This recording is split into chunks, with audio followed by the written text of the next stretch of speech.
যুদ্ধের ধোঁয়া, আকাশ কালো, মাটিতে রক্তের দাগ। এই পৃথিবীতে জন্মেছিল এক শিশু, যার নাম হাশিরামা সেনজু।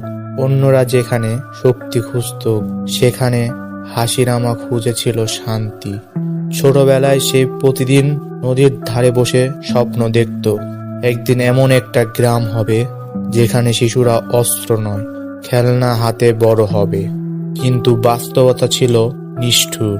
সেনজু আর উচিহা দুই বংশের যুদ্ধ চলছে। এই যুদ্ধেই সে পরিচয় এক ছেলের সাথে, মাদারা উচিহা। দুইজন শক্তিশালী, দুজনই স্বপ্ন দেখে এক রকম শান্তির। তারা বন্ধুত্ব করেছিল, পাথরের উপর বসে গ্রামের নাম ভেবেছিল। সে নামই পরে হয়ে যায় কোনোহা। কিন্তু ভাগ্য নিষ্ঠুর। যেখানে হাশিরামা বিশ্বাস করত ভালোবাসায়, সেখানে মাদারা বিশ্বাস করতে শুরু করলো শক্তিকে। একদিন সে বন্ধুত্ব ভেঙে গেল। ভাইয়ের মতো মানুষটাকেও তাকে যুদ্ধের ময়দানে নামতে হলো। হাশিরামা কেঁদেছিল, কিন্তু হাত থামায়নি, কারণ সে জানতো যদি সে থামে তাহলে শান্তির স্বপ্নটা মরে যাবে। যুদ্ধ শেষ, সে দাঁড়িয়েছিল ধ্বংসস্তূপের মাঝে। জয় হয়ে তার মুখে হাসি ছিল না। সেদিন থেকে সে হয়ে উঠল প্রথম হোকাগে।